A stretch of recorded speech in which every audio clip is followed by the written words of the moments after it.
बहुत बहुत बहुत बहुत मेहरबानी। लोकमत मीडिया ग्रुप दे इस स्वर्ण जयंती अवसर पर माननीय चेयरमैन साहब विजय धारदा जी, उनका सारा स्टाफ, अलग अलग एडिटर साहबान, जितने भी लोकमत को जिन्होंने सच में ही लोकमत बनाया, कर्मचारी साहबान और देश में एक नई किस्म का राजनीतिक लोकमत बनाने वाले क्रांतिकारी मुख्यमंत्री दिल्ली नेशनल कन्वीनर अरविंद केजरीवाल जी,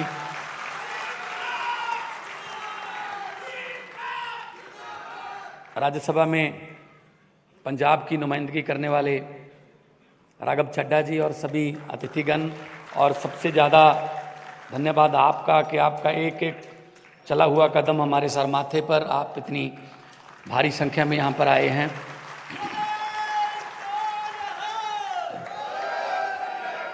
सारिਆਂ ਨੂੰ मेरे ਵੱਲੋਂ नमस्कार, सत श्री अकाल और वाहिगुरू जी का खालसा, वाहिगुरू जी की फतेह।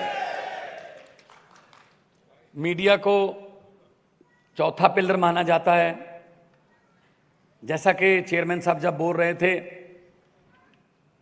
कि उनका अखबार जो उन्हीं के पिताजी जो उस समय मंत्री थे, उनकी मंत्रालय की कमियां बताता था।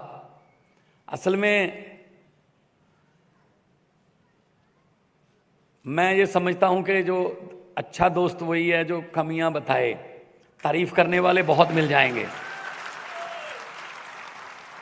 दोस्त का मतलब इस लफ्ज़ में ही छुपा हुआ है।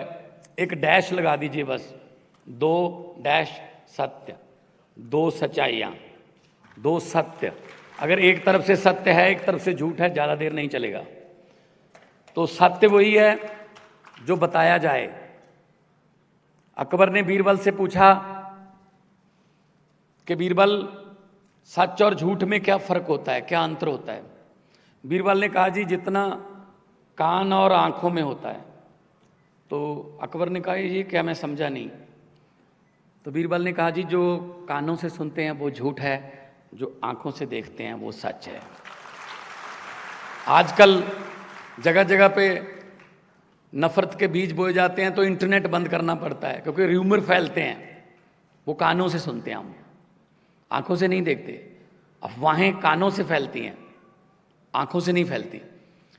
तो अखबारों का ये काम, मीडिया का ये काम है कि वो लोगों को आगाह करे कि ये हो रहा है।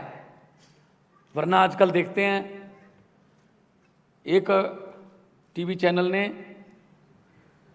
15 मिनट का एक शो है, 24 घंटे का चैनल है, 15 मिनट का शो शुरू कर रखा है पॉजिटिव खबरें। इसका मतलब 23 घंटे 45 मिनट वो नेगेटिव खबरें देते हैं। खबरों में पॉजिटिविटी नेगेटिविटी नहीं होनी चाहिए। खबर तो खबर है। तो 5-6 राज्यों में लोकमत फैला हुआ है। और यहाँ रही पंजाब की बात, बहुत बड़ा मैंडेट, बहुत बड़ा फतवा पंजाबियों ने आम आदमी पार्टी को दिया। इतिहास में इससे पहले ऐसा हुआ नहीं। जब इतना बड़ा मैंडेट आता है, फतवा आता है, तो हौसला तो बढ़ता ही है, लेकिन जिम्मेदारी भी डबल ट्रिपल हो जाती है। क्योंकि मैं इस बात के लिए खुशकिस्मत हूँ कि हमारे नेशनल कन्वीनर के पास इससे भी बड़े फतवे को संभालने का तजर्बा है। 70 में से 67 आउट ऑफ 70 इससे भी बड़ा फतवा उन्होंने संभाला और लगातार आगे बढ़ते जा रहे हैं। तो पंजाब की सबसे बड़ी चुनौती और देश की सबसे बड़ी चुनौती लगभग सेम है। करप्शन हमारी देश की बहुत बड़ी समस्या है। हमने आते ही एक एंटी करप्शन हेल्पलाइन जारी कर दी कि अगर सरकारी ऑफिस में या कहीं पे भी सरकारी अधिकारी आपसे पैसे मांगे कि ये फॉर्म तभी भरा जाएगा, पहले इतने पैसे दो, तो मना मत करना। अपनी जेब में से इधर की जेब में से पैसे निकाल के दे देना, इधर वाली जेब से मोबाइल निकाल के एक वीडियो बना लेना और हमें भेज देना। आप यकीन मानो अब सरकारी अधिकारियों ने अपने दफ्तरों के सामने लिखा हुआ है कि यहां पर रिश्वत देना पाप है। हमने पाप को पहचाना और पाप को पुण्य में बदल दिया। लोग कहते हैं जी ये तो बहुत बड़ा काम हो गया हमारा। तो मैं ये नहीं कहता 100% बंद हो गया, ताना बाना अभी 70 साल का उलझा हुआ है, कर लेंगे। हमने पंजाब के पैसे को लूटने वालों को पहचानना शुरू किया। हमारे यहां एक एक्ट बनाया था, एक्ट बनाने वालों ने अपने ही पक्ष में, एक बार आप एमएलए बन गए, अगली बार नहीं बने तो आपको 75,000 रुपये पेंशन मिलेगी। आप 2 बार बन गए, तीसरी बार नहीं बने तो 50,000 और ऐड हो जाएगी। आप 4 बार बन गए, 5वीं बार नहीं बने तो 50,000 आपकी पेंशन बढ़ती जाएगी। 7-7, 8-8 बार जीते हुए हैं। हैरानी की बात यह है विजय जी कि बहुत से एमएलए ऐसे हैं पंजाब में जिनको हारने में फायदा है, क्योंकि जीतते हैं तो सैलरी मिलती है, हारते हैं तो पेंशन मिलती है। सैलरी है 85,000 और हारते हैं तो पेंशन मिलती है 4.5 लाख। तो हमने बोल दिया कि जी सेवा, हाथ जोड़कर वोट मांगते हो कि हमें सेवा का मौका दीजिए, हम सेवा की इतनी पेंशन नहीं दे सकते। एक एमएलए एक पेंशन, चाहे 10 बार बनो चाहे 5 बार बनो। ये बहुत ही लोगों ने वेलकम किया इस फैसले का। खेती, क्योंकि पंजाब एग्रेरियन स्टेट है, धान उगाने की वजह से हमारे पानी का जो लेवल है धरती का बहुत डेंजरस लेवल पर नीचे चला गया है। मतलब मारूथल बनने की कगार पर खड़े हैं। हमको पानी बचाना है। हमारी स्टेट का नाम पानियों पर है, 5 आब, 5 पानी।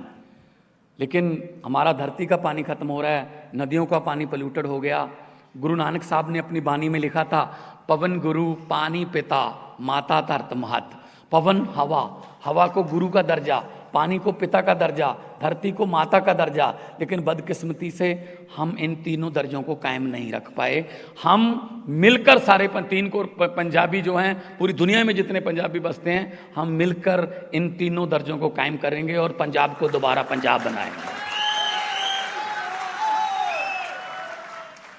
ड्रग्स की बहुत बड़ी समस्या है। हमारे युवा जो हैं वो बहुत बड़ी संख्या में ड्रग्स में चले गए। असल में उनका कसूर नहीं मानता मैं, असल में बेरोजगारी है। अगर उनको काम मिले तो वो नहीं जाएंगे ड्रग्स की तरफ। पंजाबी दी कहावत है, बेला मन शैतानी दा कर। अगर वो फ्री रहता है तो कुछ ना कुछ उल्टा सीधा करेगा। अब हमारे यहाँ ट्रेंड है, या तो बाहर चले जाओ आईलेट्स करके, जब विदेश में पेरेंट्स भी कहते हैं बेटा चला जाए यहाँ से, वरना तो ड्रग्स में ना चला जाए। तो हम उस पर बहुत सिस्टेमेटिकली काम कर रहे हैं। और वो पंजाब जो कबड्डी के खिलाड़ियों के लिए जाना जाता था, वो पंजाब जो दारा सिंह मिल्खा सिंह के लिए जाना जाता था, वो पंजाब जो फौज के जर्नैलों के लिए जाना जाता था, उस पंजाब को दोबारा फिर पंजाब बनाएंगे। और नौजवान युवा और नौजवान लड़के लड़कियों के हाथों में टिफिन देंगे, टीके नहीं मिलेंगे उनके हाथ में। टिफिन देंगे ताकि वो काम पे जाएं, शाम को घर पे आएं, यहीं पे अपने परिवार में अपना जीवन बसर करें। आपके दोस्त भी होंगे बहुत से, पंजाब में रिश्तेदारियां भी होंगी, या पूछ लो कोई ऐसा आदमी आपने देखा है जो नौकरी भी करता हो और ड्रग्स भी लेता हो? नहीं, हो ही नहीं सकता, उसके पास टाइम ही नहीं होता।